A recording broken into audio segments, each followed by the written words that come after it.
You're tuned to The Drive on your 24/7 home of the black and gold. Steelers Nation Radio. Here's the hold. Here's the boot by Loop. And that kick is no good. No good. It's wide right. No he good. Missed it. Loop missed it. And your Pittsburgh Steelers are AFC North champions. Oh, baby. Oh, baby. What did we just witness here, Rob? Oh, my goodness. Steelers, Ravens. Wow, let's go downstairs to Missy Matthews. Missy. Guys, utter disbelief. Some guys running, some guys just standing put. Jonnu Smith was literally just sitting in the middle of the field, not sure how to process what just happened. The sideline, absolutely electric. And as you know, between these two teams, it always comes down to 3 points, 2 points. It feels like a very, very fitting ending for the Steelers to get their first AFC North title since 2020. Good afternoon, Steelers Nation. It's The Drive on the Steelers Audio Network. Wes Uhler and Matt Williamson with you here for the next 2 hours on perhaps an all-time victory Monday here in the Steel City. Pittsburgh 26, Baltimore 24. Matt, instant classic. You hear the call at the end there and everyone losing their mind in the booth. I think I had said on Friday, like, this will be a time capsule game. 5 years from now, 10 years from now, 20 years from now, they'll show the highlights of the time the Steelers and the Ravens played in Week 18 with the playoffs on the line. We knew it was going to be big, but I don't think even Martin Scorsese could have written a script like that last night. And so I got to tell a super quick story that on Monday mornings, Mike Prosciutto and Rob and I pre-record a show that you can find on DVD tonight. It's great. It's an hour. You'll love it. But pull back the curtain. We played that clip coming in, and Rob's the host, and he's supposed to be all organized. And the show starts with him going, just like losing his mind. He's like, I love Max. That was so much fun. Not like welcome to the show or anything like that. That's how the show opened tonight. So I urge you to check that out, but it was pretty hilarious. And I think it was the first time Rob probably heard his call. Sure. He was there Yeah, that live, makes sense. That makes sense. And he's like, oh, Max was the greatest. I mean, I'm sure the booth was ecstatic. Incredible. Yeah. And, I said this to you, similar, conversation after the Detroit Lions crazy ending. Yeah. Where I was like, sometimes as much as we love and are very fortunate to do what we do, it's still work and it can become mundane. Like sometimes you're rocking up to the stadium and you're not necessarily jacked up and here we go and we got a football game. It's like you're sick, you got stuff going on with your family, whatever. It's work. It's not all joy and, exactly rainbow right. And by the way, they lose right. games, sometimes too. Right. And there's been some long weeks chatting about them. Yes. It can be a bit of a grind, yeah. But I think I said this after the Detroit game and last night times a million. In those type of moments when kind of the handbook, the rule book goes out the window and it's just pure reaction chaos to what did we just see, what just happened. Yeah. Oh my goodness, I can't believe that. Like, those are the most fun moments in this business. And yeah, he misses that. It went from Boswell missing the kick and we're all like, oh no. And then the big return. And we're like, oh no. They're 2 first downs away from a should make it field goal. Yeah. And then just the chaos that ensues when he misses and everything. everything. The likely catch. Then it's like, oh, it's over. Forget about it. Absolutely. The Good fourth story, down right. likely catch. Right. And that's the thing, Matt. There's so many moments in that game that otherwise would have been this massive moment. Yeah. That get pushed to the back burner, get pushed to the back, the busted coverages, and then the Calvin Austin touchdown, and then the likely fourth down conversion, and then the Boz miss, and wow, instant classic. And I think a couple things take it up another level, and it probably goes without saying, is the fact that it's Steelers-Ravens. I mean, it's still probably the best rivalry in the league, and definitely has been for decade plus, 2 decades, or whatever. I mean, everyone that pays any attention to the NFL understands that rivalry to some degree. Yes. Maybe not as much as us and our listeners, but they have a very good appreciation and understanding of that game. It's not a well-kept secret. No. And it's a night game, a primetime game, and it's the last game of the entire season. 272 of 272. Cool. And something I wanted to ask you about, but my son was at the game, and he has been to 3 or 4 games, but he's like, and I mentioned to Rob earlier, and he's like, and it was home, and it had to be such an awesome environment, too. It was incredible. Steeler Nation was on fire. Like Rob was talking about, no one ever sat down. The whole, I think at least the lower bowl stood pretty much the entire game. No one ever sat down. Mm-hmm. It was like every person had 3 terrible towels that they were waving. Yeah. I've been pretty fortunate to be in some cool atmospheres. The only one that I can remember that was close to that Christmas Eve game against the Raiders, that night awesome, game with the backdrop of everything that happened with Franco. Immaculate reception anniversary. And it was freezing, right? And I think there was some ties into that of this one. There's a lot of history. There's a lot of history, and when you have games, night games in the cold, and that Christmas Eve one is a holiday night game in the cold. Last night is a Sunday night. Everyone's back to today's like your Christmas vacation's over. Everyone's back to the real world today. Kids are back to school. People who have had a week or 2 off work that work in the corporate world and do those things back to the grindstone. Yeah, right. Like there's no secret. If you looked on StubHub or SeatGeek or wherever last night, you could get in for a pretty affordable price. Mm-hmm. The people that show up to those type of games are the sickos, and I mean that in the best way possible. It's not They're the diehards. Warm and nice. I don't care if it's Week 18 and it's a playoff game against the Ravens, or if it's if the Steelers are a 5-12 team and it's the last game of the regular season. Those people are going to be there because they love it, because it's their lifeblood, because they're diehards. And it felt like 68,000 diehards were there. There was no casual oh, yeah, I'll go to the game, and I'll tailgate, and I'll take some pictures for my Facebook or my Instagram. Maybe I'll leave early. I get up in the morning. I want to go to the concession stand and the team store and, all that. I'll take my 7-year-old daughter. It was 68,000 people who wanted to see a dead rat bird at midfield, and they got it in the most up-and-down roller coaster fashion. Again, if Scorsese writes that script, I'm not sure I believe it. Mm-hmm. But that is why we love this game. That is why we love this team. That is why we love this rivalry. It's funny you brought up that Raiders game because, when I was born in 1973, and when I could crawl, it wasn't like you hate the Browns or the Titans or the Oilers. The Raiders were like, oh yeah, you enemy hate the number Raiders. one. They Steelers Raiders the 70s was probably even nastier, because the league was nastier than Steelers Ravens, Sure. And just throwing it out there. But I mean, and people showed up in drones because of the hatred and respect for the other team, and Madden and Stabler, and let alone Suggs and Reed and Absolutely. Lewis. I mean, all that history is where I'm going with this. But you're right, and the thing that's most maybe unbelievable were the 2 missed kicks. Boz missed an extra point. I'm not buying that. Made a 57-yarder or 54-yarder, whatever it was, but missed an extra point. That guy's not missing an extra point. And then the Rook misses a chip shot, to win and seal the deal. I mean, there was so many other aspects of it. And frankly, I thought almost the entire second half, if not more, I felt like every time the Steelers had the ball, they were going to score too. Yes. They were starting to really control things. And something Pursuit and I were talking about that other show that we pre-recorded is it's funny because he said the exact same thing that I said on my podcast, which I know he didn't listen to. I record a podcast directly after the game is over. Tomlin's press conference hadn't even started reaction, yet. Instant reaction, especially the night game, so I'm not up till 3 a.m. recording it. And I opened the show by that was crazy. And then I went, if that ball went between the uprights, I would analyze this game exactly the same. I thought the Steelers were the better team.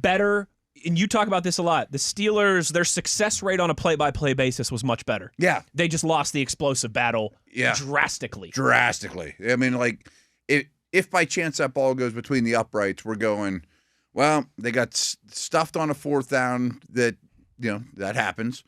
They didn't get any points at the end of the half. And in my halftime notes are oh, no, that's a terrible omen. But Rodgers is starting to heat up.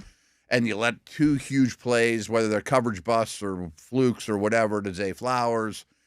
Those are the 4 plays that beat you. Big explosive play for Derrick Henry on the first snap of the game. Right. okay, those 5, and the Boz miss, obviously. Mm-hmm. Those 4 or 5 plays and the kickoff return, maybe, are why you lost. But other than that, play in and play out, they were the better team. I completely agree with you. In fact, I have in my notes here, midway through the 4th. So this was after the second Zay Flowers busted coverage. Okay. That's the one Highsmith comes Yes. free. I mean, like they decided. No, sorry, that was the first one. Was the Highsmith, which wasn't as much of a busted coverage as much as that was just an incredible play by Lamar. You're talking about the Queen.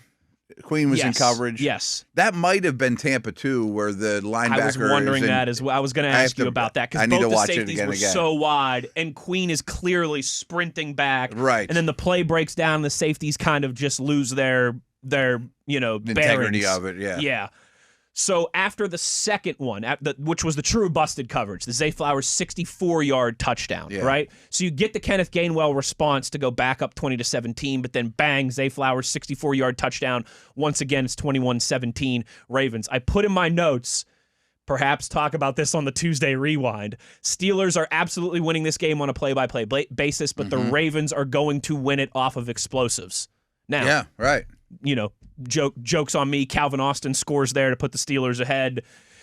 But it was really a tale of two halves in that regard. Oh, I thought so. The first half, it was like, Derrick Henry had 79 yards at halftime, I think it was. Maybe more. And it felt. I think Lamar had thrown like 8 passes or something at that point too. Or 5 or 6 or something. Yes, I have it in here. I said I love going for it on that final play of the half, but I did not like the play call. That's my exact words too. And here we are with all momentum zapped. 1 target for Freiermuth, 3 carries for Jaylen Warren, 25 passes for Aaron Rodgers. I don't like this. That's what I have. That's what I have in my notes to end the first half. Yeah, 100%. I mean, it felt. I wanted to double check it. At half, Henry had 15 carries for 112. 112. And Lamar had thrown 5 passes. Okay, real quick. 4 out of 5. Real quick. So that means Derrick Henry only had 5 carries in the second half, despite the Ravens having a 7-point lead at halftime. And I know the Steelers got the ball first and scored on a long drive, but man, if this is Ravens Nation Radio, we're talking about malpractice. Because it's happened a lot. It happens with them all the time, it seems like. Well, nobody loses leads like them, for one thing. And they drift away from Henry a lot. Now, it's also, to their credit, when you score one-play drives or super explosive Flowers plays, it doesn't help your time possession. It doesn't, that's a good thing. Sure. And you weren't dedicated to Henry. Well, yeah, because I hit a bomb to Flowers. Like that's happened to the Steelers sometimes where they lose the time of possession, but it's because the defense had a pick six. Yeah. You know what I mean? That completely skewed Right. So time of possession can be a little misleading, but that's not what we're even talking about here. That guy is really good. And frankly, I thought the Steelers did a tremendous job against him, maybe outside the first series or two. Agreed. Or two. He was that track back early on. The train was getting on the tracks. But after that, they started hitting him in the backfield. They started hitting him at the line of scrimmage. Yep. They closed those windows that he had. And something we talked about, especially late in the week, but I stressed it more than ever because I was a little late to the party to really get on this train because so much of previewing last week was they still don't have Metcalf. Who's going to beat man coverage? Yeah. And we saw the whole Browns problem. But more and more it became obvious to me, not that the Steelers would win. I didn't even pick them to win. But they were noticeably better on both lines of scrimmage. Steelers D-line. And you called that on Friday. And later in the week, I kept really driving that home and thinking, what usually wins in Ravens Steelers? Linemen. Yep. And they had that advantage. And I thought that really came to fruition late in the game, too. Both sides of the Did you hear Zach Frazier's quote in the postgame about that? Zach Frazier. And mind you, I like to think there's not many people in this market that know that guy better than I do. No, I'm sure. He never says anything. You're right. So for him to say something like this, that he said that he felt like some of the Ravens defenders didn't want to tackle Jaylen Warren in the fourth quarter. Oh, wow. For that guy, Zach Frazier, to say that. He means it. It's one thing if, I don't know, who's somebody who's a little more vocal. It's one thing if a million of them around the league, it's one thing if Jalen Ramsey or Patrick Queen or, even someone like Mason McCormick who's a little more vocal and rah-rah than Frazier says that. For Zach to say that, he really means. I mean, he knows the tape is going to back that up and because he never says stuff like that. Yeah. And I think you're right. I think that transpired. And man, we have so much more to get to. We got going forward. That travels. That holds up. We got to talk more about the offensive line. Right. We've got to give some flowers to Cam Heyward. I think he's the best player in the field. We've got to talk. Agreed. We've got to talk a little bit more about the atmosphere and the holy water sprinkled in the end zone. We've got to talk about Mike Tomlin now tying Chuck Noll for most wins by a head coach in Steelers franchise history. Yep. But we need to get to Rob King on the other side. Before we do that, Matt, I've got some donuts here in between us for you and I and for Tyler and Nathan. I haven't done this all year because it was kind of a Wolf and Max thing. You know, before I got bumped up into this big role with you, I used to produce. I would host a show with Moats, and I would produce. I would produce Wolf, and it was Wolf and Tunch for a while, and then Wolf and Max. Yeah. And Wolf would have a tradition every time the Steelers won a game on a Sunday. He would bring in donuts, and it would be Victory Donut Monday, and we would like cheers on the opening segment. I haven't done it yet this year because new show. Sure. What do you, that was kind of Wolf's thing. I guess They like to eat. They like to eat. It really fit that show. And I'm coming to a new show here, and it's like, what do you bring with you? What do you leave behind? All that kind of stuff. But today I had to do it. So I've got some donuts here. You want to grab one of these bad boys? Yep. I'll give you chocolate with Jimmy's. Oh, some chocolate with Jimmy's on it. Not sprinkles. Those are Jimmy's. I'm gonna go classic glazed here and dunk this. Cheers, brother. Cheers, partner. Wolf, Cheers, Tunch, everybody. Cheers, right. Wolf, Tunch, Dale, everybody who could stand, who couldn't have been here, that would have loved the absolute just madness that ensued last night. Holy shiitake mushrooms, an all-time winner, an all-time Victory Donut Monday bite here. Oh, yeah. Best earned. Best donut I ever had. Let's get to Rob King on the other side, voice of the Pittsburgh Steelers. TV's laughing at me. I promise I'll finish this donut by the time we return. King in the castle on the other side, just getting started here as the Steelers are kings in the north. Uhler, Williamson, Steelers Audio Network. Rodgers gets the snap. Four-man rush coming. Rodgers back, lofting left, has a man wide open. It's Calvin Austin. Touchdown, Pittsburgh Steelers with 55 seconds remaining. What? He was wide open, lofted there by Rodgers. Welcome back to the lineup. Calvin Austin from injury, his third touchdown, and with 55 seconds left, the Steelers are up 26-24 with Boswell on to try the extra point. Calvin Austin's game-winning touchdown there, brought to you by the voice of the Pittsburgh Steelers, Rob King. He joins us now. Kinger, thank you for taking the time on a low sleep Reaction Monday here. You've been covering high-level sports for a long time. NFL, MLB, NHL. I know you've done some college basketball and things like that before. I'm sure you've been a part of some pretty epic, some pretty wild endings and games and things like that. But Kinger, I also imagine last night's finish and how it all played out is towards the top of your list. All-time time capsule stuff at Acrisure Stadium last night.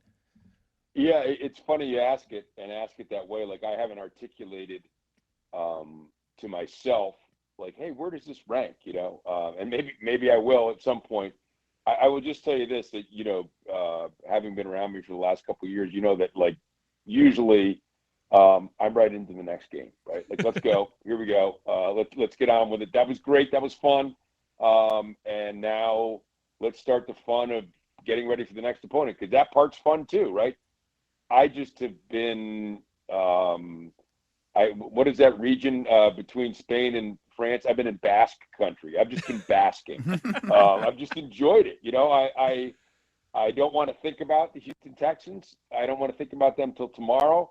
I'm sure when we go to dive into them, all of us, we're going to be excited about it. But right now, it's just a warm glow. It's just a great feeling to have been there and to see that great atmosphere and to see what an awesome, first it was just a great game, and the awesome, feeling that fans had, and to be able to, in my own small way, to be part of that was just, it was phenomenal. I definitely want to get into the game with you, Rob, and some of the things that happened and all those things. But I certainly got the impression, and just Wes touched on it briefly in the first segment, that the fans themselves were A+, huh? It was an incredible crowd. Yeah, Matt. I mean, it's, so I've been doing the games for a couple of years. Prior to that, I was doing the post-game show with Charlie Batch, and then obviously prior to that, I've covered it. And so, I mean, I've been to every home game the last 4 years, and then a lot of them obviously prior to that, some of the playoff games. I can't tell you when the last time was that I thought a crowd was that good, but you could feel it right from the beginning. I mean, they were standing up and cheering from the moment the Ravens got the ball. They were looking for reasons to cheer. They wanted to cheer. There were terrible towels all over the place. I mean, I don't know. I can't remember the last time. And I'm not saying it's never happened. I'm just saying I can't, off the top of my mind, remember a crowd that's been that good in quite some time. I just thought it was, it's always good. It's always knowledgeable. They know when to cheer. They know when to be quiet. I just thought it was, like you said, A+. I thought it was a sensational crowd last night, right from the jump. And by the way, right from the anthem. Really? Great anthem. An opera singer.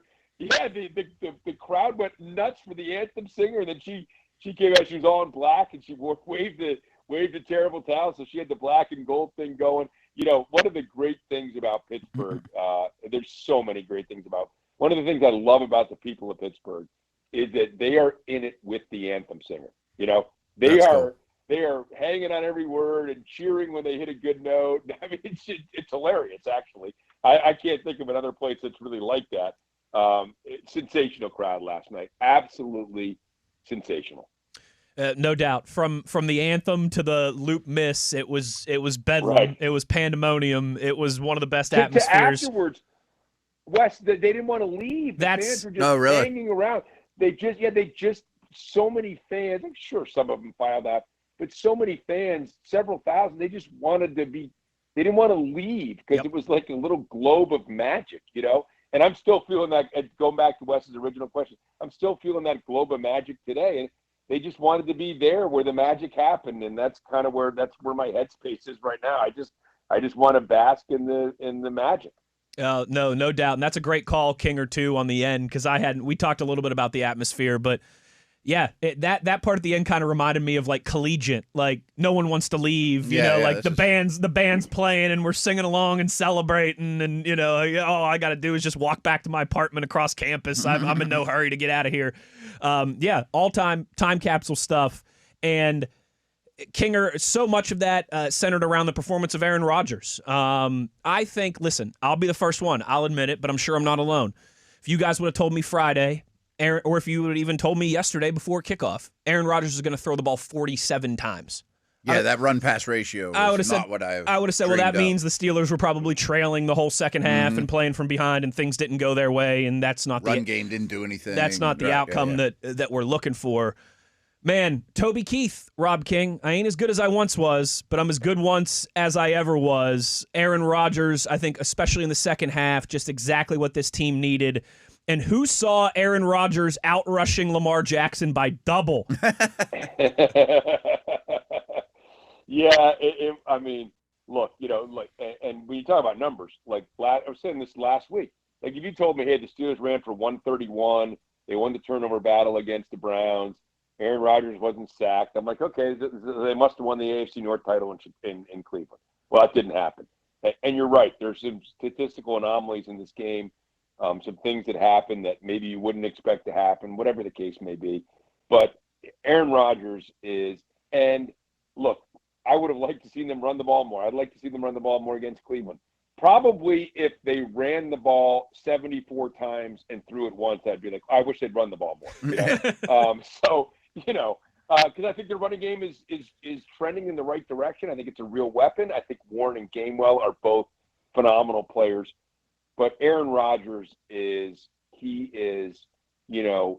I don't want to just say mentally, because physically he still has a lot left. I mean, we've seen the arm strength, and he still has the arm talent. He's 42 years old. Is he 28? No. But he's still a phenomenal talent. He still has great athleticism, as we saw on the run. And the way he thinks the game, I just think more and more, I think a big part of, and Matt and I discussed this also, Wes, about the things that are trending in the right direction for the Steelers. Oh, yeah. The team, hopping on the trolley with Aaron Rodgers, in the same mental space and kind of getting with where he wants them to be is a big part of the reason why the team is succeeding. Yeah, and I wanted to keep talking about that even more, that his command is showing up even more week to week, and I think it's not because he's changed. I think it's those around him have started to embrace it, have changed more. From what I heard, I, of course, listened to the radio broadcast, but on the television broadcast, they mentioned that they've never met with a quarterback or team that gets together more often in their own time, like at nights, at Aaron's house, 3 nights a week, 4 nights a week. And I think everybody always bought into the guy, but now they're used a great example on our other show that, like, he's throwing down the line from the top of the mountain and just bringing everybody up with them. They're climbing up the ice, and it shows on the field over and over with his command. Yeah, that's exactly what I was trying to articulate, Matt. Absolutely. And, when just in the post-game comments last night, he was like, yeah, I was talking to Pat back in Latrobe. I'm like, what? And, hey, I'm, in the huddle, I'm asking Calvin, hey, what do you want to run on the backside? And then I took a peek over there, and his defender fell down. So, what? I mean, who does that? And the answer is not many, if any.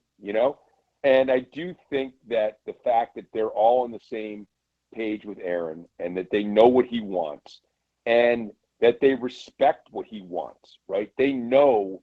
He talked last night about the team collective and the leadership, and there were a lot of people that thought that, oh, these are volatile personalities, and there are people predicting the Steelers are going to fall apart. And I read one prognostication before the season. This is where it all collapses on the Steelers, and they get that high draft pick and get a quarterback. They thought these personalities, Jalen Ramsey, DK Metcalf, and Aaron Rodgers, it was going to be oil and water, and no, that hasn't been the case at all. And he was talking last night about the collective, and Mike Prizzuto was telling us about that Jonnu Smith, sure, he wants the ball more, but he's leaning into the collective, as is Pat Freiermuth, as is Calvin Austin, as are both running backs, who are unbelievably supportive of each other. I mean, Kenny Gainwell has a big game, and the first words out of Jalen Warren's mouth are, that's my guy. Not, boy, I wish those carries went to me. I wish I was the guy sweeping around right end into the end zone. By the way, I would love to see him on some of those short yardage situations, meaning Jalen Warren. I digress. But I just think the fact that they're all in it together, that's a powerful force when you have a group of people, whether you're in a corporation or whether you are on a football team. When everybody's pulling together and everybody is in it together and in it to win it, that's a huge factor to me, a huge tangible, intangible, I don't know how you define it, but I think it's a big thing for the Steelers. And it's, again, part of the reason why, to me, this thing is just building and building. And could it end on Monday night against a red-hot Houston team? Sure. But I wouldn't bet on it, I love the way the Steelers are trending right now. And Kinger, kind of piggybacking off of that, at the forefront of this collective, with all due respect to Aaron Rodgers and TJ Watt, is Cam Heyward. Yeah, that's where I was going to go too. My goodness, I was about to say, did he look like a guy who had some playoff incentives in his contract on the line last night? But to be fair, he's looked like that for the last handful of weeks. Quite literally, the fine wine aging. Matt and I both said, Rob, Cam Heyward was probably the best player on the field last night, and man, did they need him to be. Yeah, and to expand on that, like, obviously Rodgers has a rare combination of leadership and on-the-field ability, but Cam's as good an example as there is, Yeah, by the way, I thought you were going to say Mike Tomlin when you talk about the leadership. Well, just tied Chuck Noll for I think it's 9th for the most regular season wins of all time.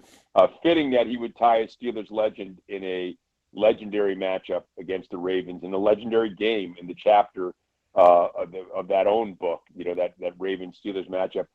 Cam Heyward. But real quick, Rob, I mean, obviously Coach Tomlin has a ton to do with tying all those personalities together that you mentioned. Ramsey, Metcalf, Rodgers, guys that weren't even with the team last year, Right. Like the Browns just fired the 2-time Coach of the Year. Mm-hmm. Right. The Mike Tomlin is a no-time Coach of the Year winner because they just keep winning. You almost have to be bad in order to win Coach of the Year. It's been too successful for it. 16-1. Yeah, because your success counts against you. So I think that again, to win the AFC North title first since 2020, so many people to credit. I think the front office doing a great job of continuing. If I think about how, there's going to be gnashing of teeth and wailing in Baltimore. If Kyle Hamilton hadn't been hurt, okay, well, the Steelers are out there relying on players who began the season on their practice squad, right? James Pierre, Dylan Cook, and those guys playing at a high level. As is, by the way, to get back to the original statement, Cam Heyward, I just want to quickly say I think Alex Highsmith has been incredible too. And I mean, Cam Heyward dominated that game.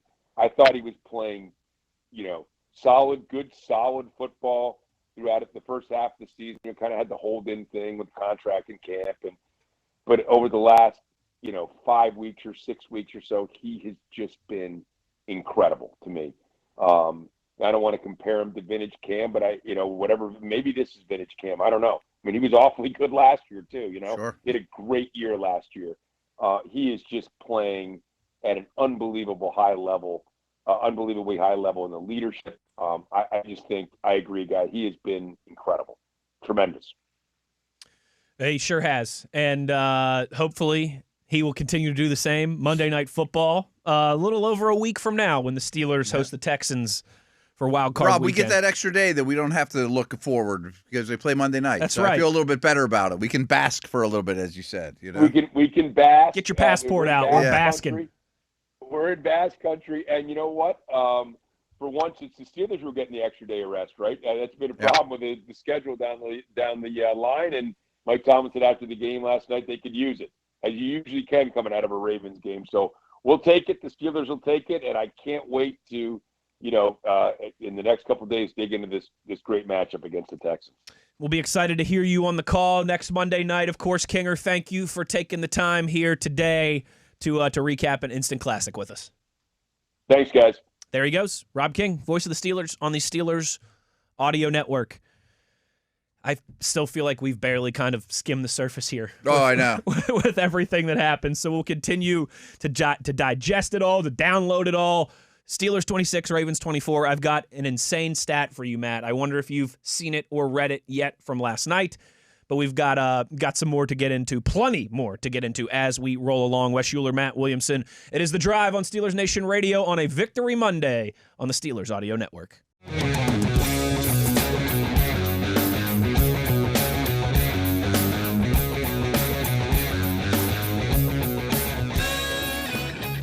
Down the home stretch of the first hour here on a all-time Victory Monday in the Steel City as the Steelers are champions of the AFC North behind a instant classic 26-24 win over the Baltimore Ravens.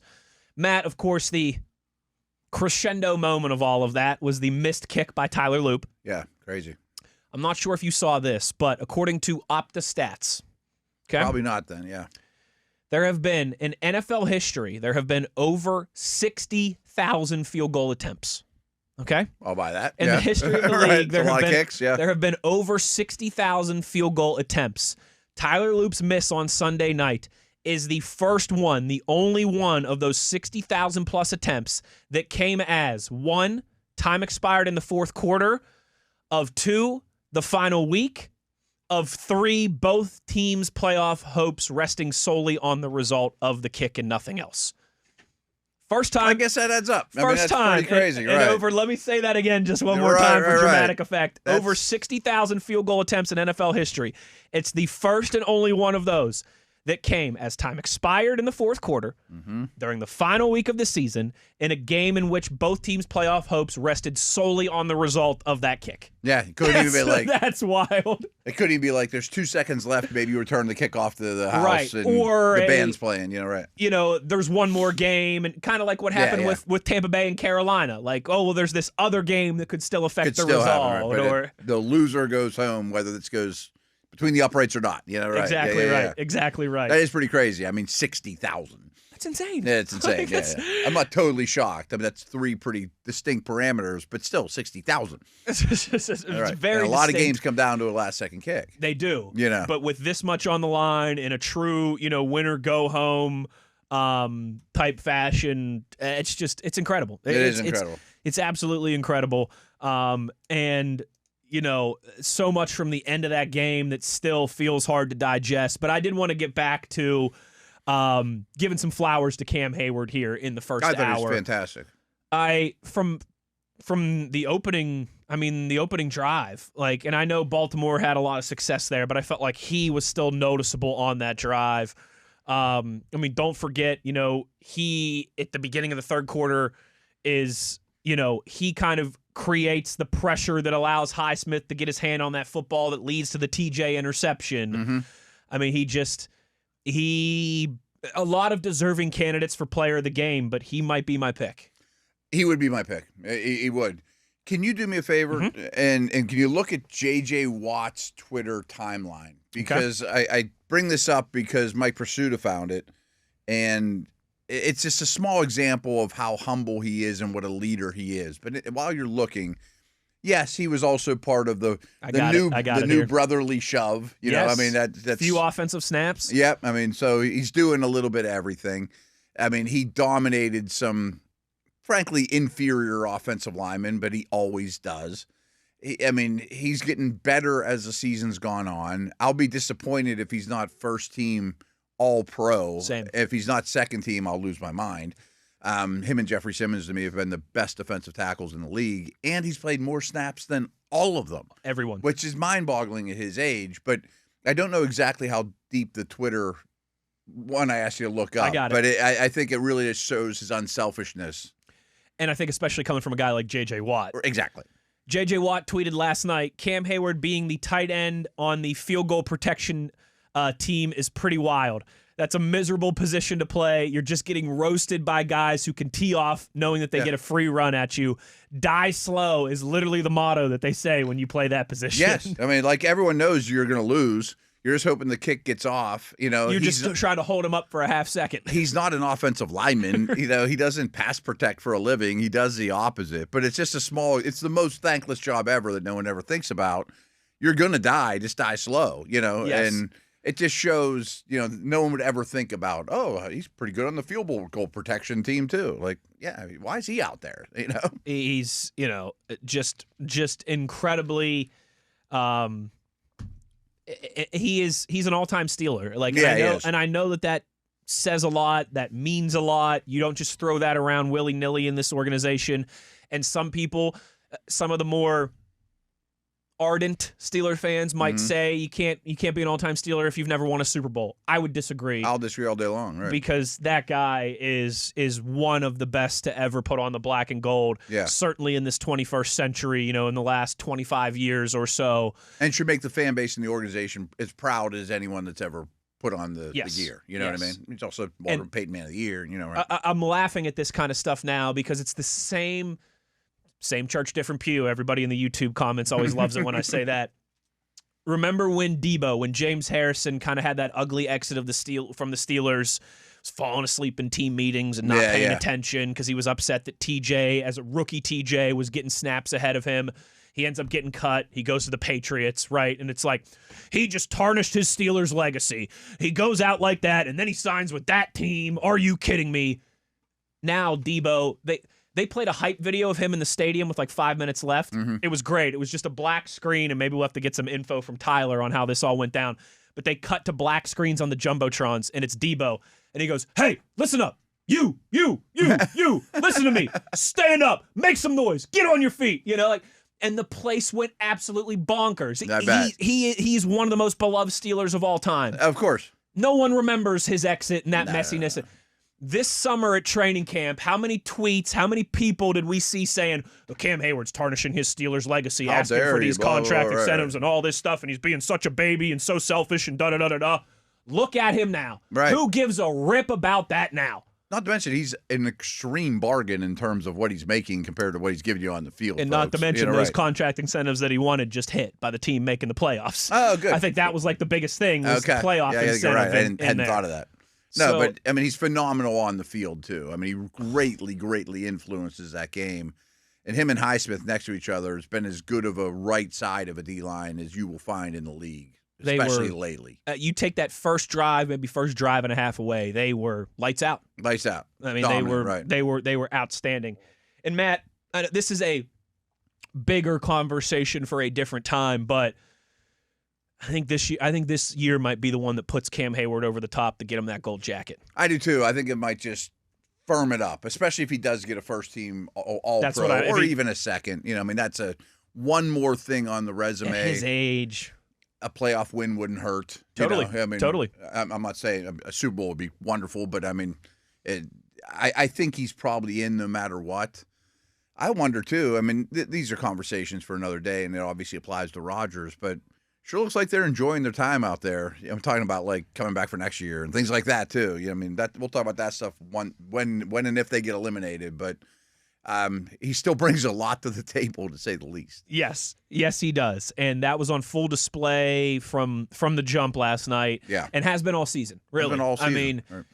TJ's missed some time. Highsmith has missed some time. Derek Harmon has missed some time. Mm-hmm.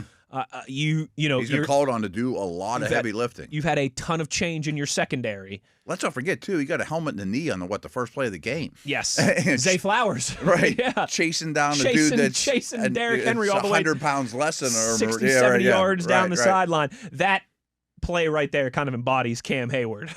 And I'm like, oh no, they're gonna not only is Henry gashing him, but they lost Cam, and then he's back in no time, and then they're shutting Henry down left. When and right, we went to break there, Cam was kind of limping off the field. I said to Max, Zay Flowers will take that personal foul penalty all the time. Oh, that's a win-win. If Zay Flowers just a personal foul penalty just knocked Cam Heyward out of the game on the first series of the game, I'm like, you got to be kidding me. But Cam, Iron Man, Wolverine, some combination of both. Just the proverbial fine wine that has continued to impress. And it really stood out to me too. Like on the television broadcast, they interviewed on the field. Rodgers and Cam was right next to him, and just looking at the two of them, like at their age, their accomplishment. Rodgers are with other teams, of course, too. But I mean, or especially the Packers. But like, wow, I mean, imagine those two in your locker room every day. And again, I know some people see that. Some of the more ardent, some of the more stubborn, some of the more spoiled. Honestly, if I'm going to be honest, Steelers fans, and it's not just Steelers fans that do this. It's fans all across the sports world. But this is a Steelers show. This is the Steelers audio network. You and I live here in Pittsburgh.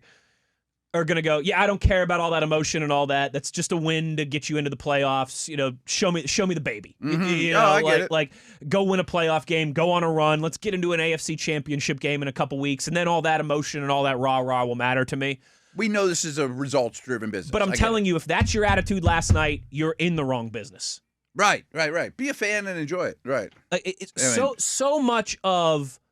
And I'm going to sound like the boomer get off my lawn here guy, but so much of sports fandom in 2026 now is like, if you're not a champion, nothing else matters. And that makes me insane, too. That makes me insane. If you can't enjoy last night and bask, as Rob King would say, in that moment, maybe sports aren't for you. Right. Like Pursuta had I'm not giving out participation trophies just for showing up to Little League, but, enjoy the ride here too, folks. Those highlights are going to be shown 5 years, 10 years, 15 years, 20 years from now of how the Steelers had this epic victory to win the AFC North against their greatest rival. And like Pursuta was so fired up. Someone called in the post-game show last night and was like, you guys are giving too many roses. Like, the job's not done yet. They just made the playoffs. If they lose in the first round, like, Tomlin should still be gone and Rodgers should retire and Aaron and Cam Heyward, this and that. Yeah. And Pursuta goes to break and like throws his headset down and he's like, do these people enjoy sports? Right. Why are you a fan then? Why are you a fan then? Look at the root of it all, The final verdict on this group, on this collective, to use that term again, isn't going to be rendered until the season's over. We'll have those conversations. I get it, right. But yeah, if you can't appreciate what Cam Heyward did last night, what Aaron Rodgers did the Monday after, I mean, hasn't Thursday, even Friday, been 24 hours. We're going to be talking Texans like crazy, But just enjoy it and smile and laugh and be glad it went the way it did. Absolutely, because hey. It might not end in the ultimate prize. There's 14 teams still standing. Mm-hmm. Spoiler alert, 13 of them are going to be upset with how their season ends. Yep. Except for maybe the Carolina Panthers and the Chicago Bears. Yeah, a couple. There's a couple exceptions there. Maybe the New England Patriots, teams that are really kind of, out kicking their expectations from this year. But it took so much to go right to have that result last night. Mm-hmm. You know, like and it was earned. It was not a gift. It was not, just because this kid missed a short kick. Yeah, right. As you and I said, and I'm glad you said this at the top of the show because I'm right there with you. I would have been very honked off coming in here today. The Steelers lose that game on a last-second field goal. It'd been rough. I would have been, but I would have said on a down-to-down basis, you were the better team. The explosives, like they did at so many points this season, cost you. Mm-hmm. But on a down-to-down, few instances cost you. I would have taken no comfort. That's so easy to say today, right? From the vantage point of winning, I would have taken no comfort in saying that if last night had played out differently. But they were the better team last night over the course of 60 minutes. I thought so. Yeah. Over the course of all those 100+ plays, and they got a victory to go with it, and that's something to they deserve some credit. They deserve some roses, and now they get to host a home playoff game on Monday night where they haven't lost since I was in diapers. Yeah, 23 in a row, I think it is. Yeah. October of 1991 was the last time they lost a home game on a Monday night. It's crazy. I was born in February of 1991. Graduated high school, yeah. I couldn't even walk yet. So there's our first hour in the books. Houston's never won a road playoff game. Ooh. 0-6. Hey, there's some real They've voodoo. only won here once. There's some real voodoo going into that game that we'll get. That's on a Monday conversation. On Thursday and Friday, and as the week rolls along. But we've got an hour in the books, another hour to go. More thoughts from this one, and we obviously have to take a look around the NFL now that the playoff picture is set, and we had some other very important results over the weekend, other than just the most important one that played out last night at Acrisure Stadium. We'll do all that and more in hour number 2. Wes Uhler, Matt Williamson, halfway home here on a Victory Monday. It's The Drive on Steelers Nation Radio on the Steelers Audio Network. Rodgers gets a snap. Will give to Gainwell, sweeping right. And Gainwell will score a Pittsburgh Steelers touchdown. With 3:49 remaining in the fourth quarter, he sweeps around right end, ducks inside a blocker, and scores the touchdown. Good evening, Steeler Nation. How we doing? Well, that's good. Us too. I'm sure they're doing pretty good. Having some fun. At least they better be. Yeah. Maybe nursing some headaches and some lack of sleep and some. It's worth it for some today. Sore throats. Right. Yep. That's why you play the game, baby. And everyone there last night certainly did their part, without a doubt, as we kind of highlighted in the first hour of the show. Matt, on that call there that we just heard to open the second hour, that of course Kenneth Gainwell's touchdown that put the Steelers in the lead before things really started to get wild there. Another Zay Flowers touchdown, and then the response of Calvin Austin. On that play there, an outstanding seal block on the right side of the line by Troy Fautanu. And I think he's another one, and really the Steelers' offensive line in general. You said on Friday the Steelers are better in the trenches on both sides of the ball, and so often when these teams play, that's the case. I thought the Steelers' offensive line really did an excellent job last night. I thought they were phenomenal. So I think it's the best place they've been in collectively all year. Part of it's not just because Cook replaced Jones. I mean, because we've had Ciamalu in and out of the lineup a little bit these last couple of weeks as well. But I think that they're really gelling together. They haven't had a lot of turnover, knock on wood, which is really important, especially for a young group like this. I think they're really starting to get their footing under them in terms of the variety of run plays they run. It's not as much outside zone, things of that nature. But what was huge, and you and I broke this down a lot, was we knew or highly suspected the Ravens would take a similar approach to defending the Steelers as the Browns. That they would get out of their zone heavy ways, DK, go back to man up, single high. And we knew they weren't as good at it as the Browns. Especially sans Kyle Hamilton for that second half. And the numbers were distinctly different with and without him. But I also think Rodgers was starting to feel himself, too. Totally. I think there was more things at play than that, but it was big. It was like the Steelers were taking a step forward as they were taking a step back at the same time. At the same time, yeah. And you lose your best guy, obviously. Oh, no doubt. That's a problem for them. But I also think that even if – I don't think anyone's going to – I'm not going to convince anyone that, the Steelers wide receivers were really good. No, they're playing with subpar units. But they were better than they were in Cleveland. They were better than they were in Cleveland. And my key here was going back to the offensive line is if Rodgers can actually go from 1 to 2, maybe even to 3, as opposed to One, and done. I can get the ball out because Cleveland's all over me. I mean, the pass rush difference between these defenses is night and day. I mean, Cleveland's is the best or one of. The Ravens is the worst or one of. Now, this upcoming team's the best or one of. But we'll get to that. We'll jump off that bridge when we come to it. But the fact that Rodgers could survey the scene a little bit more, which is a mile in this league, receivers are going to get open. I mean, and they still struggled. There was a lot of tight man coverage, a lot of tight window throws, some forced throws that, like, man, I got nothing else to go with here. But if you give Rodgers time to go through it, professional receivers are going to pop open 2.7 seconds as opposed to 2.1. Absolutely. Absolutely. Thielen had a big grab or two. MVS made that catch behind him. It was a made bad that throw. big That's catch behind him on a bad not what he throw. does. He's not And, there were even some missed opportunities out there for the offense. Like, you think of that one that Aaron Rodgers missed, it would have been an explosive to Jonnu Smith. Missed him bad. Right. Missed him bad. Yeah.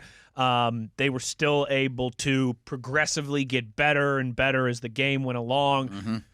And aside from Cleveland, we've seen a lot of that lately. Where the second half, the offense has just exploded. I mean, they did a good. The run game gets better. The protection gets better. Did a good job of that against the Dolphins. They did a good job of that against the Lions. They did a good job of that the first round with the Ravens in Baltimore. Yeah, and their physical come at you, offensively too. And I mean, again, you mentioned Frazier's quote. That teams aren't as. It's definitely was true with Miami. They weren't as anxious to battle you at the end of the game as they were at the beginning, because those guys want to be physical. They kind of dictate the flow. They dictate the flow. And then Jaylen Warren, I'm going to break some news here, Matt, but he's not built like Derrick Henry. No, but he might be just as a pain in the backside to tackle. I mean, I thought he was so phenomenal tough to bring down, and I still think he's underrated. Junkyard dog. I completely agree. I mean, I think he's one of the Steelers' best players and a very good running back. I'm not saying he's Bijan. There's some special we're not backs saying in he's the league. Jahmyr Gibbs. Right. Of all the big name household running backs, you take them out of the equation, he's at the top of the list of the next group. And he does everything so well. I mean, he had a couple big blitz pickups. I mean, the Ravens had to blitz a lot to create pressure. He's great in the passing game. He's just an absolute nightmare to tackle. His body type works to his advantage. Rob mentioned this, and I bring it up because he brought it up on the other show we did. I still don't quite understand why he's not the goal line back. I mean, not that Gainwell's bad at it, but I think they've gotten in their heads since they've had him is Najee's the goal line back. That's not really who you are. Sure. But they might need to re-examine that because I don't think he has any weaknesses in that regard. And let's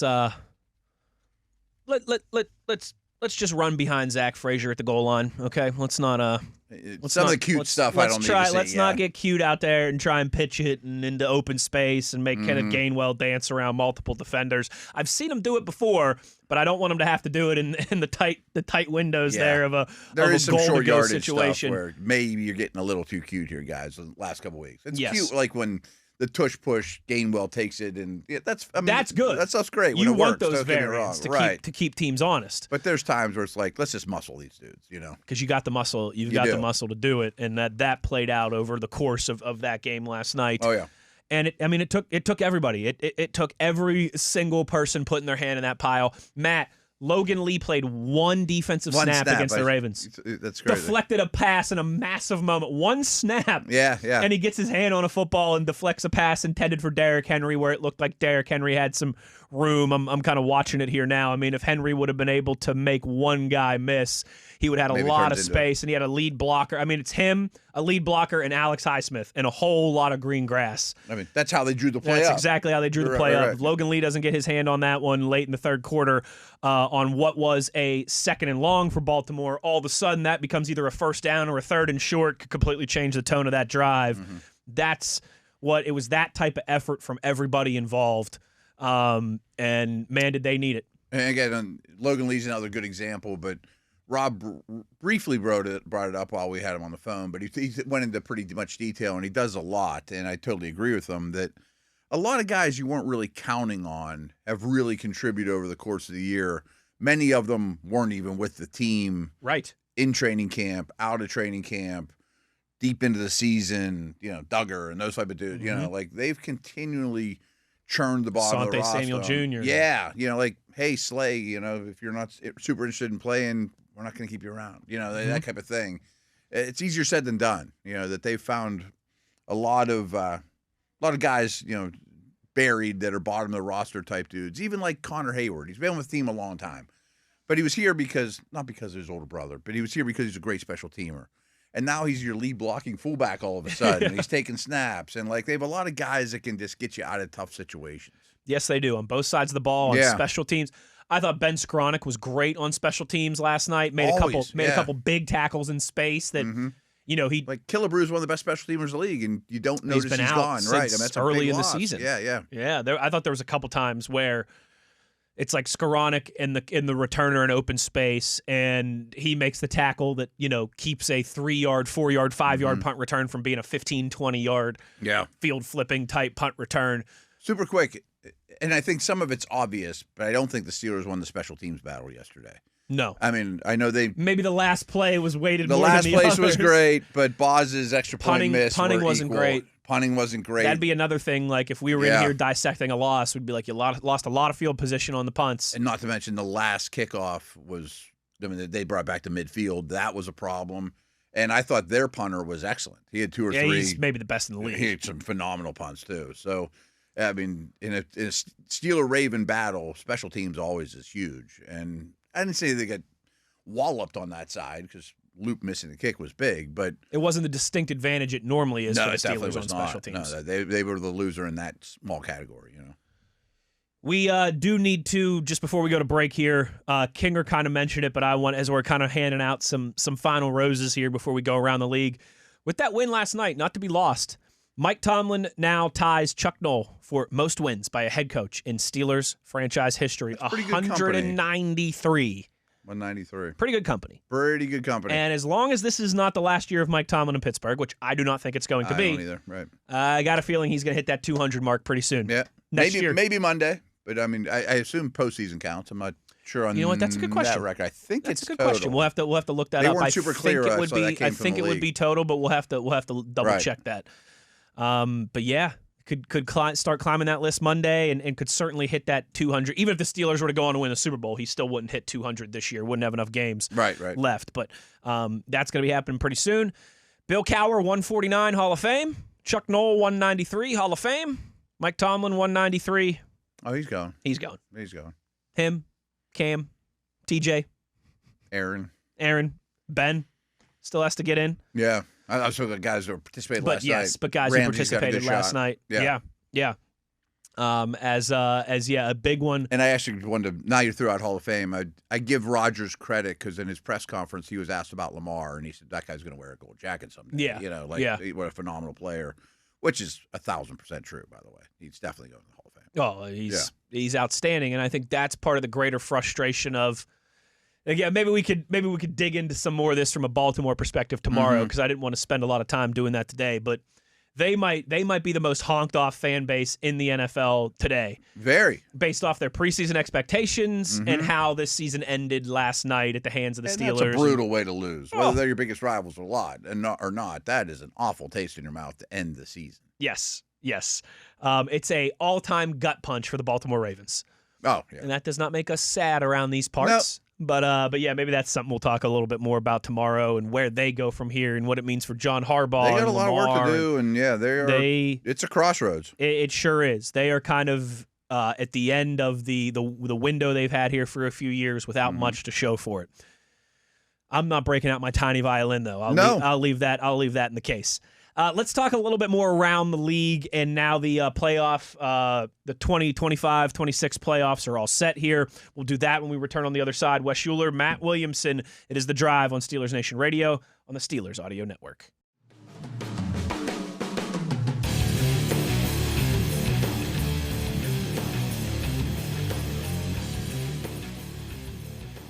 Week 18 in the books.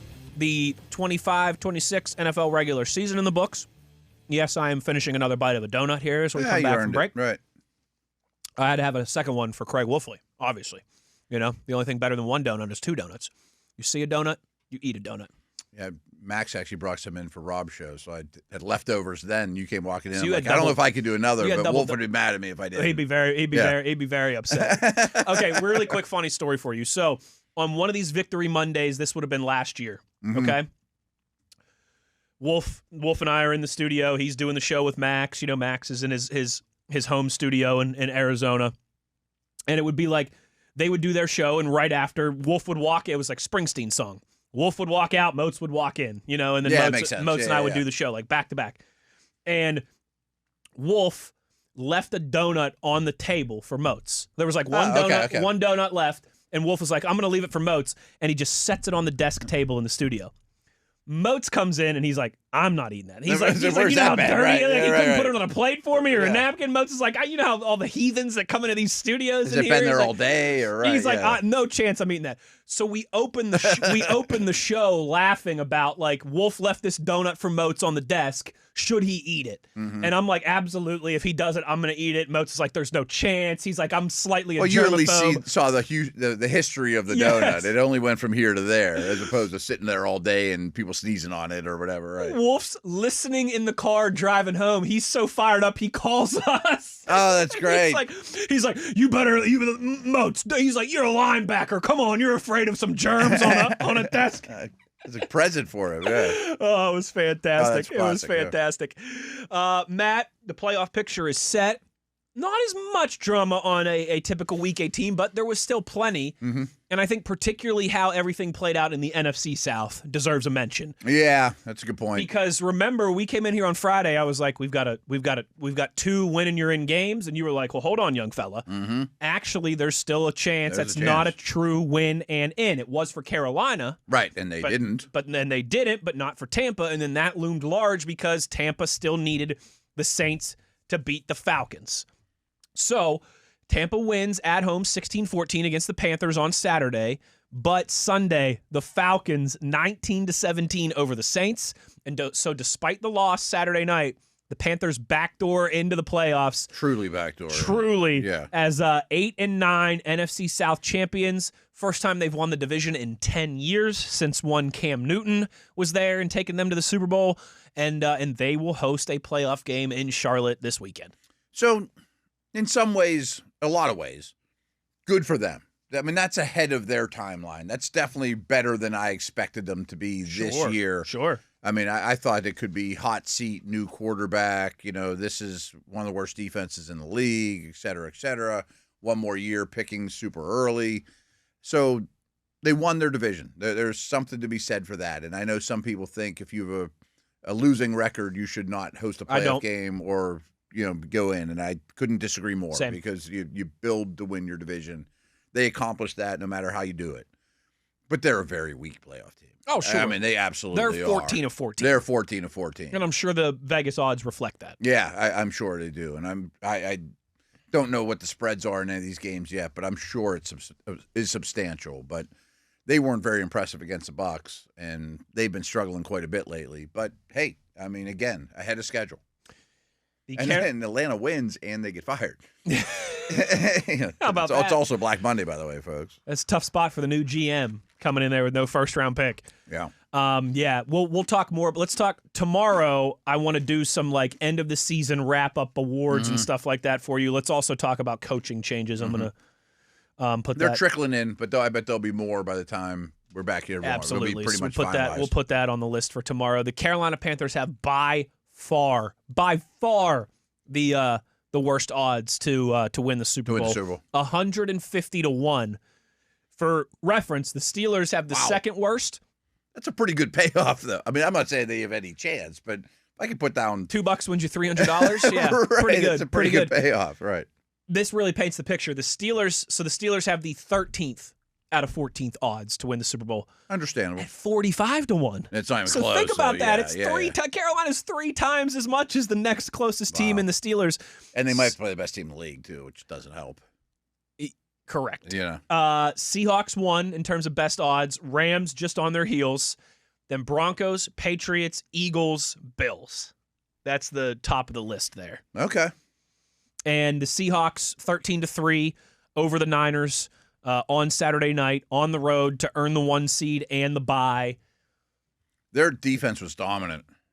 To do that, that's Utterly. what this whole time I've thought Seattle is really good, but can they win a Super Bowl? I don't know. You know, do they have the quarterback? Do they have the... I still have some doubts, but that was a nice step in the right direction. But to hold that Niners offense to 3 points, if they can play, if their defense can do that, they're going to be in they've got a great chance to beat anybody. Right, and I think Houston's going to be a similar mold, where right now, the end of Week 18, I think Houston's the number one defense, but nipping on their heels is Seattle and Philly, and all three are alive. Those three stand alone to me. Denver's not quite at that level anymore. And it just shows, because I had a lot of conversations last week, I'm not exactly even sure why, can a truly dominant defense win this whole thing? And I still have my doubts. I'm not sure that a Trent Dilfer-led team can win a Nick today. Foles-led team. Right. Or, the Von Miller, Peyton Manning at the end of his career type guys who could barely throw. I don't know that the league is set up that way. But it's not like these teams, including Houston, have nothing on offense. They don't have to win 13-9 every week. No, they do not. What's Houston's odds? You still have them up there? They're just behind the Bills. I say they have to be real close. They're just behind the Bills. Okay. So Seahawks 1, Rams 2, Broncos 3, Patriots 4, Eagles 5, Buffalo 6, Houston and Jacksonville are tied for 7th best odds at 13-1. Okay. Jacksonville's hosting the game and playing really well. I'm a little shocked they're that low, but I think some of it's also, what have you done in the playoffs lately? New England, Denver, Jacksonville, these teams, or Chicago. You didn't even mention them. They're right there. They don't have playoff, success lately. Yes. The Bears are right behind the Jags, then the Packers, then the Chargers, Niners, Steelers, Panthers. Okay. Other than that, Matt, what else around the league? Hey, Myles Garrett. It's a big deal. Set the sack record. Yeah. Did Joe Burrow pull a Brett Favre and take a dive? I don't think so. I know some disagree. Tyler's over there making faces at me. He thinks I didn't see him. Tyler is, at times, I think I'm a Steelers homer, but Tyler is like, he sleeps in his terrible towel blanket every night. Well, I guess I'm a Myles Garrett homer, though, apparently. You are. That's true. I'm in between both of you. Right, all right. right. TV's a homer honk. You're a Myles Garrett honk. I'm somewhere reasonable in between. I don't know how much time you watched it, but he smoked Orlando Brown, and maybe Burrow could have fought more for it, but I think he knew inevitably he was in trouble. Why would I do that? Why do I want to get crushed by this dude? I'm just going down. And I don't know that if that was in week 2, I don't think anybody would be like, oh, Burrow took a dive. That's a good point. I don't think he took a dive. Everyone, you know how the Favre play went, by the way? He took a dive. The Favre was a fake handoff rollout in the Strahan slide. That was taking a dive. That was, yes. Right. That was about as unblocked. That was about as scripted as been. TJ didn't have any of those, by the way. No, he did not. And he actually got robbed of half a sack, if you really want to nitpick. He sure did. And I saw a lot of people pointing that out. A lot of people also put, TJ, people were putting the amount of snaps. Like Myles Garrett did it in 150 less snaps than TJ. Okay, well, a lot of TJ snaps were in coverage, so his true pass rush. I'm sure it's close, yeah. With all due respect to TJ, I don't feel the need to, poo-poo Myles Garrett or bump up TJ. It's a heck of an accomplishment by Myles Garrett. Yeah. But it's one that happened on a 5-win football team that is not that big. It wasn't like when Strahan did it against the Packers. It wasn't like when TJ did it against the Ravens. Right. Let him have it. Highlight of the Browns' 21st century. Let him have it. Yeah, and Steeler game is a perfect example, but wasn't easy down the home stretch for him either. No. You go through a gauntlet to get there. Absolutely not.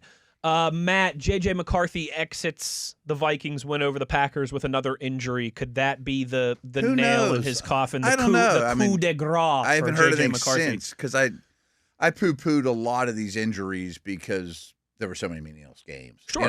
If this was a playoff game, would Mark McCarthy have finished? It's tough to evaluate. I found it interesting that Josh Allen's going to play, and we talked a bunch about that going in. With his foot, I would never play him. One snap, baby. And I didn't realize he has a consecutive game thing going. Takes one snap, Trubisky comes in and they steamrolled the Jets with the back. Steamrolled them, man. As much as I thought the Raiders were the worst team in the league, Jets have made a strong case down the stretch here. I want your thoughts on two different rookie quarterbacks that we saw in action that I thought both looked pretty good. The first, Jackson Dart. The second, Riley Leonard. Let's start with Dart. Yeah, and I'll do more homework on these guys, but I'm not a huge Dart believer. But I think it's crazy to think that even with the Giants doesn't earn a year too. Yeah. I think you stick with that. I think you and I are in lockstep on that. Get him another receiver. I'm not a big tackle, Dart believer, but I think need to see. He's earned 2026 to be the guy there. Build around him and see how it goes. Less Johnny Knoxville needs to be in the description, but guys have done that throughout their career. They learn to protect themselves a little better. Like Caleb Williams is a good example in terms of taking sacks compared to last year. I would roll with it. It's not like this class is just dripping with quarterbacks. It's like, oh, we could take Daniels, May, or Caleb Williams. Sure, well, that might be different. Jackson, sorry, you're out. Leonard's a tough one. Houston's defense is pretty darn good. That's what I was impressed by. I thought, considering the defense he was going up against and a Texans team that still needed to win that game or was still trying to win that game. I don't think you get this answer, but it would be lovely to know. And I'm not saying the Phillip Rivers thing was a bad idea because they were trying to save their season. But it'd been nice to have Riley Leonard for like all three of those games to say, really evaluate. Can he be my starter for the first month while Daniel Jones recovers? Because Daniel Jones is a free agent. You know, like everyone's acting like he's going back to Indy, and he might. They may have a handshake deal in place, but I don't think he's ready to start the year. So what do you do about that? I mean, it'd be great if Leonard could at least hand it to Jonathan Taylor for the first month of the season or whatever. Until you get to October type thing. And I don't know. I mean, I'm not saying he can't, but we got some evidence that would be okay, you know? Maybe it's not as – because the quarterback situation was looking real dire for the Colts with no first-round pick. And they don't have a lot of options. But maybe Riley Leonard is a decent good one. Enough for good now. Enough. You're right. Matt, I don't know if anybody, other than Steeler Nation, I don't know if there's many fan bases happier on this Monday morning than the Kansas City Chiefs as they fall to the Raiders. Raiders still keep the top overall pick, so that win. So that works for them too. Works for them too, but the Fired their coach. The Chiefs now are picking like 7th, I think it is. It almost feels unfair, doesn't it? It almost feels unfair. Yeah, Pete Carroll, another one of those Black Monday coaches. Cincy's picking pretty high now too. You know, like a couple of these teams that have big time. Kenny Pickett started and got pulled for Aiden O'Connell. I mean, it just. And we saw a lot of backups. We saw a whole bunch of backups. Milton and McKee and on and on and on. But I paid less attention to the rest of the league than any other week, honestly. I'm with you on that. I mean, I had it on. I watched Red Zone. I paid attention to some, but it's a tough week to evaluate. You're kind of just looking for individual players and things like that at that point. And not to mention, I was on the pregame show with Tom for 2 hours. That too. During while the games were going on. Yeah. So there we have it. We can start talking about play-up matchups and things like that as the week goes on. Oh, absolutely. Yeah, I'm excited about that. Seahawks, first-round bye. Yeah, good for them. What a season they've had. What a season they've had. This was the one I wanted to ask you before we went to break. So Bears bump up. Eagles rested everybody, lost to the Commanders. Mm-hmm. That knocked them from the 2 seed down to the 3 seed. Bears up to the 2 seed. They get the Packers, which the league loves, by the way. Packers, in a Ravens-Steelers-like manner. Packers in Chicago in the postseason.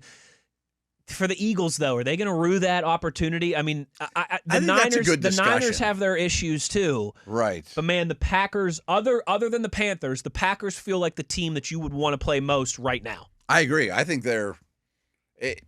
I know they're limping to the finish line. We're on Steeler Nation Radio, but Packers would be my second longest odds to win, not the Steelers. I'm with you on that. Are clearly I'm with you on that, especially because they have to go on the road too, and they're not going to host a home game no matter what.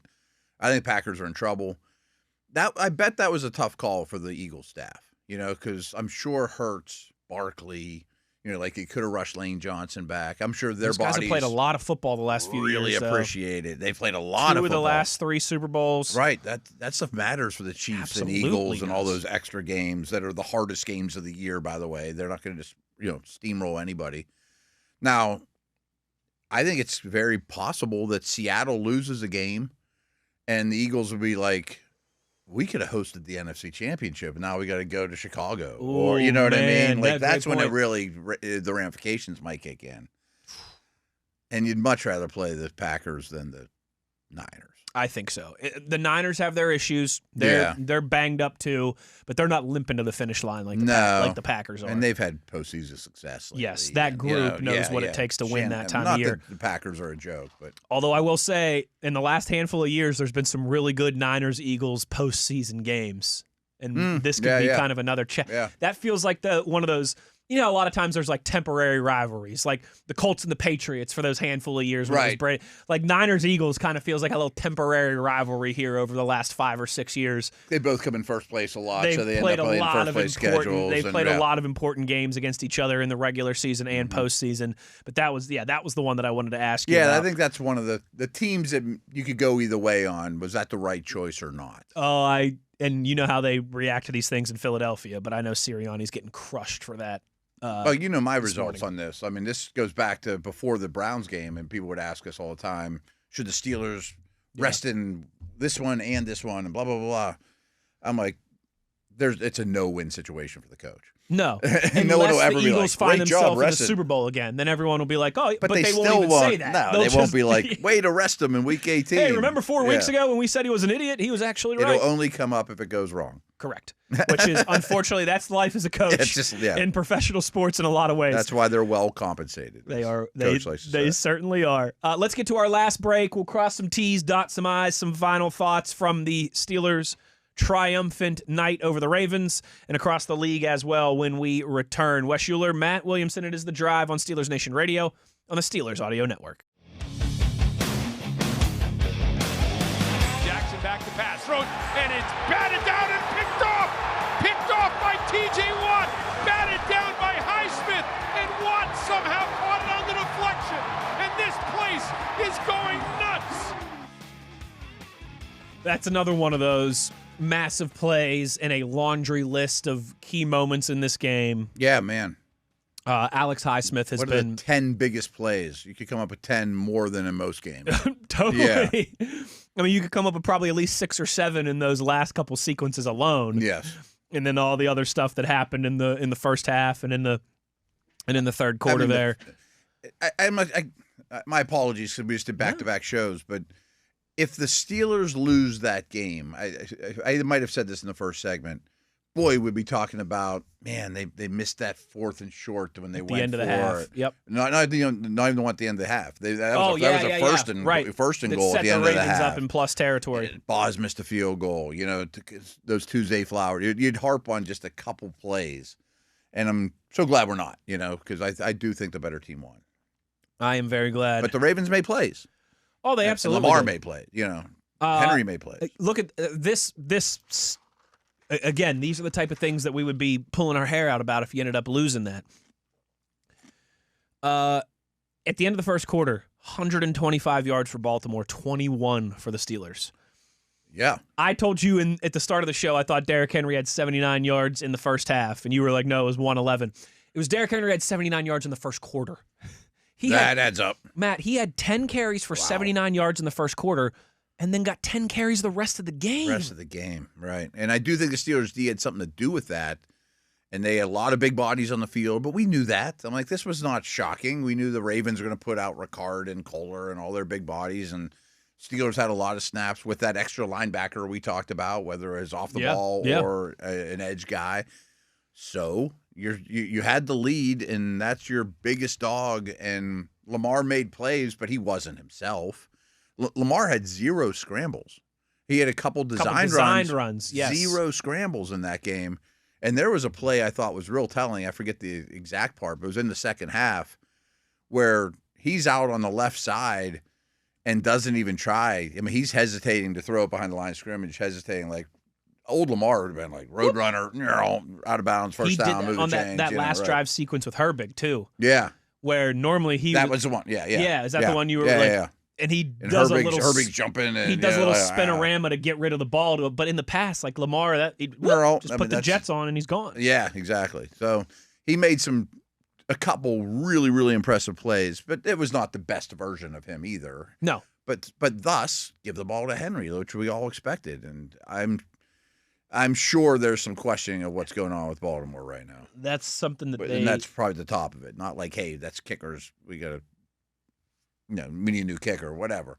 That stuff happens, but you could got yourself maybe in a better position by feeding the big guy.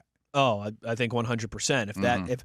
If our show was based out of Baltimore and covered in Old Bay here today, that would have been the first thing we were talking about. Like, man, was you went away from Derrick Henry. He just had 36 carries last week at Lambeau.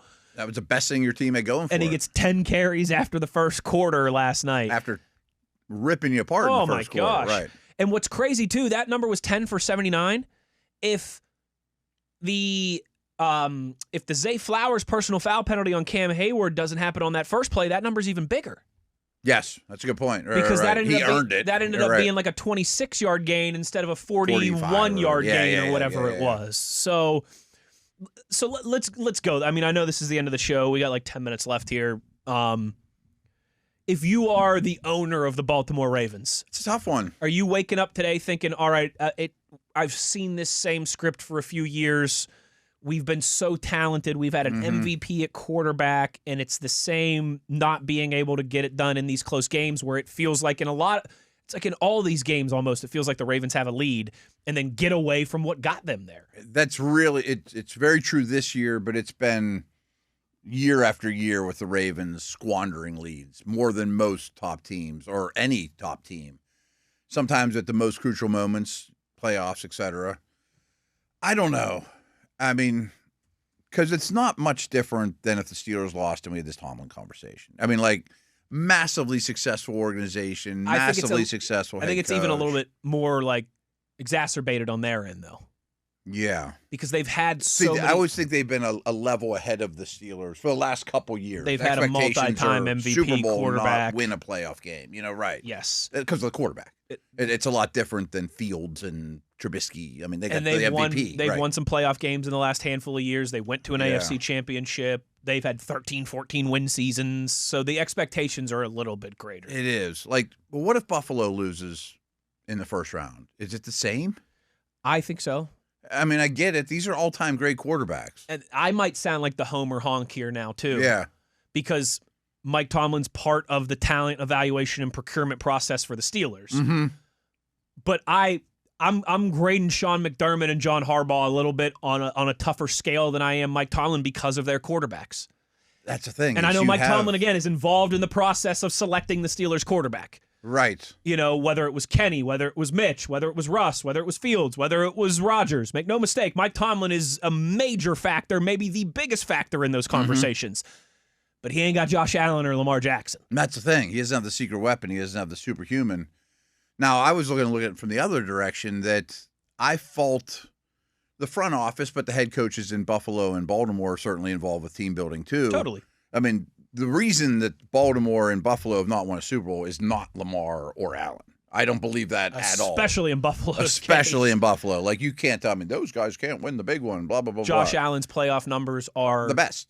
Maybe the best in league history. If you take away the wins and losses and just look at the numbers on a per-game basis, he is Or just watch the tape. Unbelievable. Or just watch the tape, dummy. And Lamar's awesome, too. I mean, again, these are the MVPs. They were neck and neck a year ago. I have no questions about them. What I worry about is, I mean, the Bills, neither one of these teams' rosters is as good as people think. No. And they're going to have tough off seasons, especially if we just stick with Baltimore. Linderbaum's a free agent, and the rest of the O-line isn't very good. Hamilton's extension, big money kicks in. That's a good point. Their pass rush is poor. Not their fault, but they gave Matabuke big money, and he may never play again or be the same. They've also got to make a decision on Zay Flowers. Yeah. Henry's great, but all of a sudden their skill guys are a little old in terms of like Andrews, Henry. Like they need some other playmaker, whether it's a scat back or a second receiver. Bateman's kind of been a wash. They could use a Kenneth Gainwell type. Yeah, they could. Don't get any ideas, Baltimore. Yeah, and they don't have a ton of resources, No. So I'm not there yet, but I could see the window closing or slamming shut. But the fact they have Lamar keeps it open. I mean, what Burrow say, like, how long is the window open? As long as I'm here. As long as I'm here. Which I love, and I think is super cool, but is their window open just because he's there? I mean, they even team build around him very well. Ooh. All right, so and I guess, to be fair, we need to wait and see how it plays out with Buffalo. Yeah. Whose off-season ahead would you rather have, Bengals, Ravens, or Bills? I mean, Bills is the obvious answer. But so maybe of the Ravens or the Bengals. Maybe that's an oxymoron. I mean, the Ravens are still in a better spot. I don't know who has the best roster if we take quarterback out of the equation. They're not equal, but all three quarterbacks are at least on the same tier. You know, like the Browns might have a better roster than both of those teams if you take quarterback out of the equation. Not to mention they got all the early picks, and they have a lot more resources. They do. They just don't have the quarterback. I don't know. I mean, maybe you can even throw the Chiefs in there too. I mean, of the four superpower quarterbacks, now Allen could still win the whole thing, and then everything's great. But then that changes everything. And Sean McDermott gets a lifetime contract, and sure. But all those teams have a lot of big picture concerns other than quarterback. Yes. I did want to make sure and mention, Matt, it was pretty funny. We got a bunch of tweets. B. Wiggs tweeted us. Brad tweeted us. Chris tweeted us. Steel Curtain tweeted us. I'm trying to run through the full gambit here. Frank tweeted us. A couple... At least 7 or 8 people tweeted us and said that we absolutely both have to pick the Houston Texans to win on Monday night. Yeah. Listen, we know what we're doing here, all right? We know what we're doing here. It's funny, the last minute of the pregame show. RJ was the other one who tweeted us that. Tom picked the Steelers to win 20-17. I picked the Steelers to lose 20-17. And we went through all the reasons and blah, blah, blah. And I kind of said at the end, I'm like, shh, don't tell anybody. Usually when I pick against them, they win. I heard you say that, actually, because we have it on in the booth. Okay. So, we can kind of follow along with the timeline and everything and just what you guys are talking about. But yeah,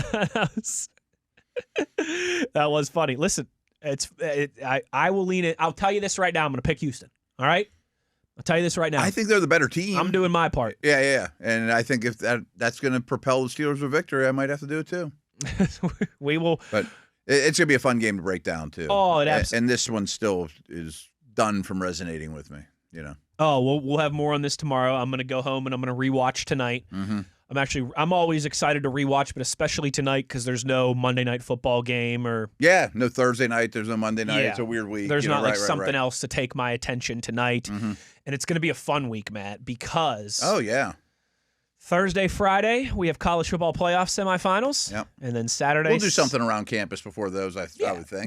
Maybe Thursday we'll do not our typical beefy segment, but we'll do 10 minutes on Thursday talking about those games. Prospects to watch maybe or something like that. Maybe 6 minutes Thursday and 6 minutes Friday, I'm cool with that. on the games, 5-6 minutes. Chat about quick. Chambliss a little bit maybe or some of the other prospects. Well, there's very interesting, all 4 of these quarterbacks could factor into the Steelers equation this year or next year. And I get the impression, too, even Sampson with Alabama, he has a decision to make still, and there's movement and who's going where, and so there's a lot of college stuff to discuss.